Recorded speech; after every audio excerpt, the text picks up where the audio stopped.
What's up, everybody, and welcome to Real Time for the Real Everyday Movie Fan. I'm Ryan Murphy, And I'm Josh Williams. and today we are giving you our review of three more Disney Channel original movies for their 20th anniversary, and those Ugh, are The Ultimate Christmas Present, Zenon The Zequel, ugh, and Motocrossed. woohoo. So let's start off. We tend to do this in groupings. So let's start off with The Ultimate Christmas Present, which turned 20 in December of 2020. Ugh. Came out in December, obviously, of 2000. I was that would have made me 13, Hmm. and Josh, you'd been about 12. So Yeah, yeah, still yeah. watching these at 13 on Disney Channel. But this one was one of the more sort of fuzzier in my memory. It wasn't a classic. I remember John Sally was in it, even though I wasn't a Hmm. big basketball fan. I knew who John Sally was, a famous basketball player, and yeah, I couldn't really remember a lot of it, and it started coming back to me as I watched this. This is not one of the classics, in my opinion, of my childhood, No. um, but it's again like with a lot of these. My opinion is basically, yeah, it's all right, but this one less so than others. It's just, yeah, it's a couple of girls who make it snow, and then they learn a valuable lesson from Santa Claus, and it's there's a weatherman who is kind of evil, but then not very evil, and it's just not very. It's not very enticing. It's not a very. I don't know if I could really recommend it. Or like, it's not bad. Like if you watch it, it might kill an hour and a half of your time, but it's not really super recommendable either. So I mean, if you have kids and you want to introduce them like kid-friendly Christmas movies, I guess you can probably introduce this to them. And you also got to look at it like we've always talked about. You got to look at it through the lens of Disney Channel movies. You know what I mean? Like you can't look at it on the scale of like something that's movie theater quality. So I mean, you gotta look at it through a different lens. It's okay. It's just it's not something. Even when I was a kid, I was like, this isn't for me.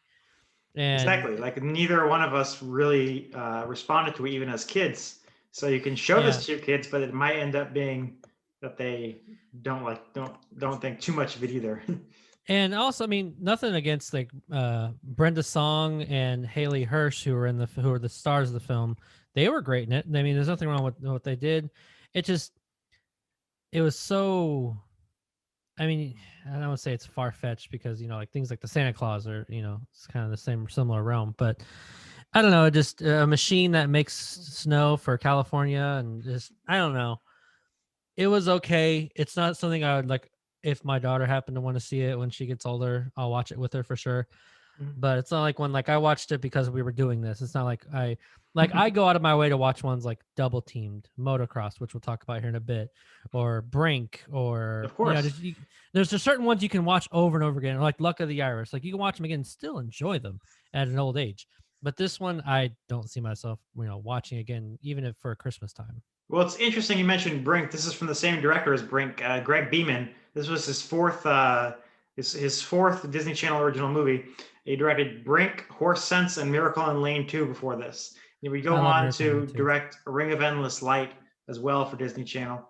But as well as that, he would end up becoming one of the big directors on Smallville. In fact, he directed, I believe, the finale of Smallville. Oh wow. Um, and yeah, was a huge force on that show for a while. So yeah, Wow. Did not know but that. this is not one of his Hall of Fame hits. No, not at all. I mean, not like Brink or Miracle in Lane 2, which is one we'll talk about later on down the road, which is a great movie too. I think just it is even as just a. And we already did Miracle in Lane too. Oh yeah, that's right. We did. I'm sorry. You're right. I'm sorry. I'm thinking of something else. My bad. Okay. I'm thinking of a different one, but no, it's still like there's other ones that like he's done, like you said, they're much better than this one. It's not something I'm gonna revisit again, unless, like I said, my daughter wants to see it. But what's next? What Next are is we? of course Zenon the Zequel. It's Like you're more on Xeon than I am. I'd never, and my wife too. But go ahead. I mean, I rewatched this. This turned 20 in January. This was the January 2001 movie, and I rewatched this past Christmas Eve, and I was in an excessive state of inebriation. So I watched it, and it was kind of Shakespeare in that mindset. No, it's again, it's kind of, I have fonder memories of it as a child than I did the Ultimate Christmas Presents. This is one of my childhood classics. I like the idea that in the first movie it's about life on a space station, but it's not really super sci-fi-ish. It's Hmm. it's very much like, I guess, what they'd call speculative fiction, where it's like it's stuff that could reasonably happen by the year it takes place, which is like 2049. It's just about life on a space station. Hmm. And this one gets more into sci-fi. This is now what if Xenon, the girl from the from the movie, the titular character of the movies. I mean the title character, not referencing anything. Anyway, Oh my God. Yeah, I didn't get that, but okay. I'm just I think you meant wondering. to say. I think you meant to say titular, which is Titular, yeah. I titular, think not that's anything. Anyway, some people. anyway. The title character, Xenon. What would happen if she discovered aliens? Okay. This is also from Manny Koto, who had also made a movie that I grew up, not maybe not grew up on, but was fond of as a kid, called Star Kid. Oh And my God, I well, forgot yeah, about that exactly. And he movie. would go on to direct or be the showrunner for. Well, first of all, this was his second Disney Channel original movie. He directed The Other Me and this. Uh, the Other Me, not exactly a masterpiece, but he would go on to be the showrunner on Star Trek Enterprise, and then would be a major force on 24, the TV series 24 as well. So we go on to Oh. a great career in television. This is, again, it's pretty decent as an adult. It's not to be taken super seriously, but yeah, it's decent. That's all I can say. I you You, and my you wife, you and Tina have always made bigger on Xenon than I was, and I was okay with the first one, and like it was it was okay enough. Like you said, it was okay in the idea it's just a girl trying to live her life on a space station, then goes to Earth and realizes it's so much different. But this one, it really it stretched its what do you want to call it? credibility. Not just credibility, but also like I can't think of the word. Like basically, it I can't think of the word. Oh my God, it's driving me crazy. Either way, like it stretch your imagination essentially. Like Stretch stretch your. the suspension of disbelief. There you go. Thank you. There you go. And I couldn't buy into it, not one bit. And even then, like I know this was made in 2000. Was it 2001? But man, the CG in this, it was laughable. Oh my God! But even for a Disney Channel movie, is like it reminded me. The CG reminded me a lot of the what's the one that we hate? Uh, Can of Up, up and Worms. away. No, no, no, that Okay. too. I don't hate Uh, Can of Worms. Can of Worms is not that bad. but it's like the CG of it. That's what I'm talking about. Like Yeah. it's just that laughably bad.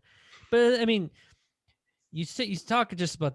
Besides that, the cast still did its thing. Kristen Storms, who was the main character throughout the whole show, the whole movies, she still does a good job. She's still fine. I mean, she was the only redeeming part of the whole film. Well, a couple of the characters, but other than that, I can't. I won't see this again. Like I said, unless my daughter wants to.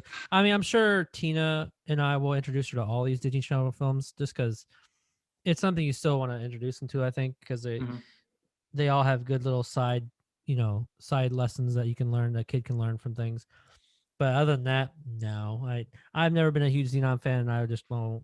I I know won't you revisit hate it on the unless I first have to. Xenon, even though it's an epic masterpiece of cinema. So Right. yeah, absolutely. Right. I just can't understand the hate, man. I guess you're just sexist, really.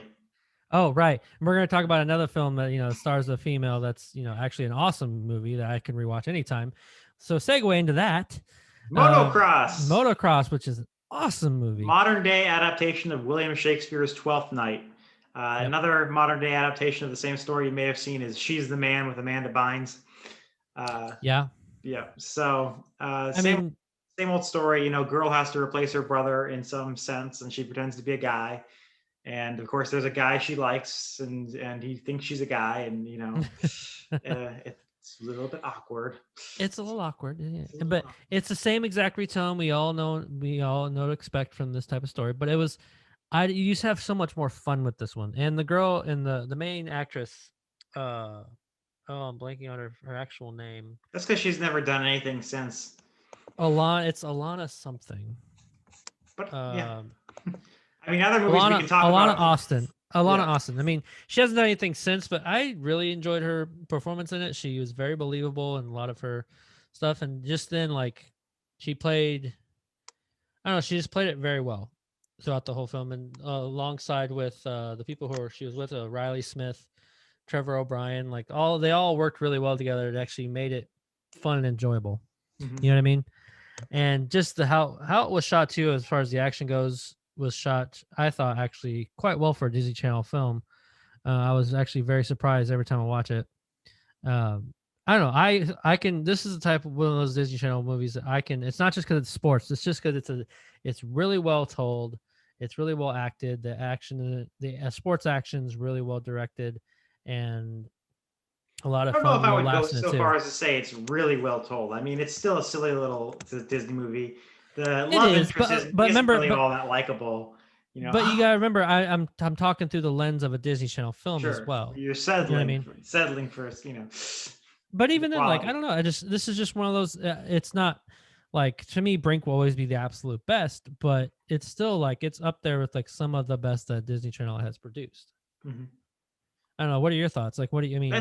Yeah, it's again, it's fine. It's If you're fine. watching these, if you're watching all these reviews, like you just gotta get sick of me. Like it's fine, but it's true. They're all just kind of fine. But yeah, no, it's I just if it was made for like as a major motion picture She's the Man was, you have to put a little bit more work into it. I mean, the love interest is just so silly and so it, It happens rather fast, I will say. But it's, again, it's only like an hour and 20-minute you film. gotta like get this girl to talk to me, man. Like I can't talk to girls. Like I'm such a nerd, even though I'm devastatingly good looking. Like I take that back. This is an hour and 15-minute movie. I didn't realize that. yeah, they're all very short. So also Scott Good. Terra, who in a couple years later would play the young Ben Affleck in Daredevil, uh, played the younger brother in this movie. Oh yeah, I forgot about that. Yeah. I forgot about that. Yeah. He did it pretty good. I mean, again, this is, I don't I know you said, this is, to me, I actually like this. I actually think it's pretty good. It's not, to me, it's not just fine. It's one of those ones that, like, when I think of this one, I'll think of, like, Brink, Double Team, Johnny Tsunami. And then there's other ones like that that are like actually up there as far as quality for these types of movies, like made for TV Disney Channel films. Mhm. So again, for any kid out there or anybody listening who's like our age and wants to revisit it, this is definitely one I'd say to revisit. And I think it's actually a good one to introduce to your kids, especially if you're trying to teach them, even then, to show them some Shakespeare on more of a kid level. Well, I mean, it seems like we like the sports movies. We definitely like Brink. We like Johnny Tsunami. I mean, ask anyone. The top two for every kid our age is going to be Brink and Johnny Tsunami, I think. Yeah, well, And actually, and there's surprisingly, the one, like, in my top 5, there's one. It's coming down later on down the road for us. It's called True Confessions with Shia LaBeouf, that I actually think is quite remarkable. but it's Brink and And Johnny Tsunami. You're missing the yeah, point, yeah, Josh. It's Brink and Johnny but Tsunami. and yeah, true. Johnny Tsunami, Brink, and I think Color Friendships. Another one I think it That's does. also a good one, yeah.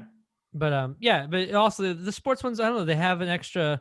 I think it's because maybe they're actually able to have B-roll of some the interesting action sequences that makes it more interesting, Yeah. possibly. But Green either screen way, in this was laughable though. They'd have all the kids on the oh, motorcycles, and then they'd cut to a close up of their face, and it'd be like the actor's face against the green screen. It was just awful. right. Yeah. And even in their body doubles, they weren't the best either. That's neither here nor there. But I don't know. I think this is for the February's anniversary. So Mm-hmm. what do we have looking forward to for everybody else who, Well, for I think people for like listening, next is Luck of the Irish is March. No coincidence there. St. awesome. Patrick's Day is in March, and that was one that we liked. Hounded, Jet Jackson the movie. Uh, Oh god, I so forgot we about have a Jet few coming Jackson. up. I don't. I mean, it's gonna get to a certain point, Josh, where you might have watched these longer than I did because I basically after I think Double Team might be kind of the drawing point because I don't remember ever watching Double Team. I remember watching the commercials for it, but then never watching the film. I So still like that one. And Hounded, I mean, you probably don't like that one, but I found that one kind of funny as a kid. sure. I'll have to revisit and watch it again, see if it's just because when you watch this as a kid, you're like, oh, it's so funny, it's cool. Then you watch it, it's all like, this is dumb. That was awful. But who knows? Maybe I'll still like it when I'm, you know. I just remember it was the kid from Smart Guy who's Taj taking care of Mowry like and Shia LaBeouf, yeah.